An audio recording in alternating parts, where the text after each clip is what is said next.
Halo semuanya, kenalin nama aku Gindi Saga Pratiwi dengan NIM 124355001 dari Prodi Teknologi Pangan Angkatan 2024. Nah, kita sering dengarkan istilah demokrasi Pancasila itu, tapi sebenarnya apa sih makna demokrasi Pancasila dalam kehidupan kita sebagai mahasiswa?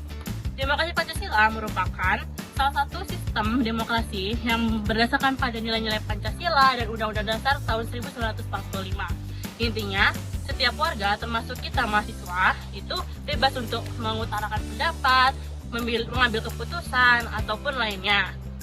Dalam konteks kampus, demokrasi Pancasila itu tidak hanya melulu mengenai pemilihan ketua organisasi atau ketua himpunan, tetapi lebih dari itu, karena demokrasi Pancasila itu berhubungan atau mencerminkan bagaimana sikap kita dalam mengambil keputusan atau mengutarakan pendapat dengan sopan dan lain sebagainya. Halo teman-teman, perkenalkan nama aku Liza Nanda dengan NIM 124350055 dari program studi Teknologi Pangan Angkatan 2024. Sekarang kita lagi ada di Kebun Raya nih. Nah, kita bakal wawancara singkat tentang bagaimana sih demokrasi di lingkungan kampus. Ayo. Halo Bang Abang. Halo. Bentar nggak? Boleh. Ya mungkin boleh perkenalan dulu ya. Dulu. Nama saya Hanifatur Rahman dengan NIM 124350043. Saya Fahri Abdullah dengan NIM 124350064. Jadi aku mau wawancara singkat nih tentang kalau menurut abang-abang gimana sih contoh penerapan demokrasi di lingkungan kampus. Mungkin boleh dari Bang Hans dulu. Kalau menurut saya, contoh demokrasi yang paling dekat sama kita yang sering kita jumpai juga itu pemilihan ketua himpunan. Nah, dari itu kita belajar menghargai proses demokrasi yang damai, terbuka, dan juga jujur. Bener banget, aku setuju banget sih. Tapi kalau Bang Fahri ini kan gak ikut organisasi ya, tapi pasti pernah dong ngalamin demokrasi di lingkungan kampus. Gimana menurut Bang Fahri?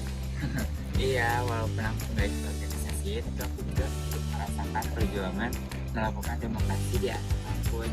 Dan ke kelompok, pasti kita akan mengumpulkan pendapat A, pendapat B yang akan dijadikan satu dan dengan cara kerja sama tim kan. Nah, disitulah terjadinya demokrasi Pancasila itu di kerja sama tim.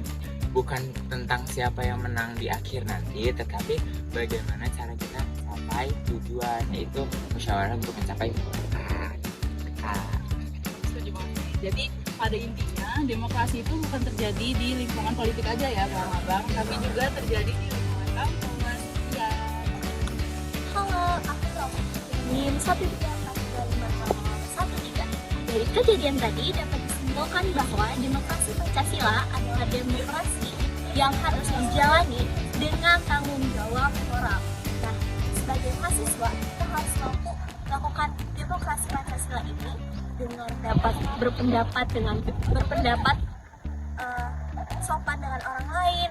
Kemudian kita harus berperan aktif dalam lingkungan kampus. Mari terapkan bahwa kampus itu menjadi salah satu wadah untuk melakukan demokrasi Pancasila.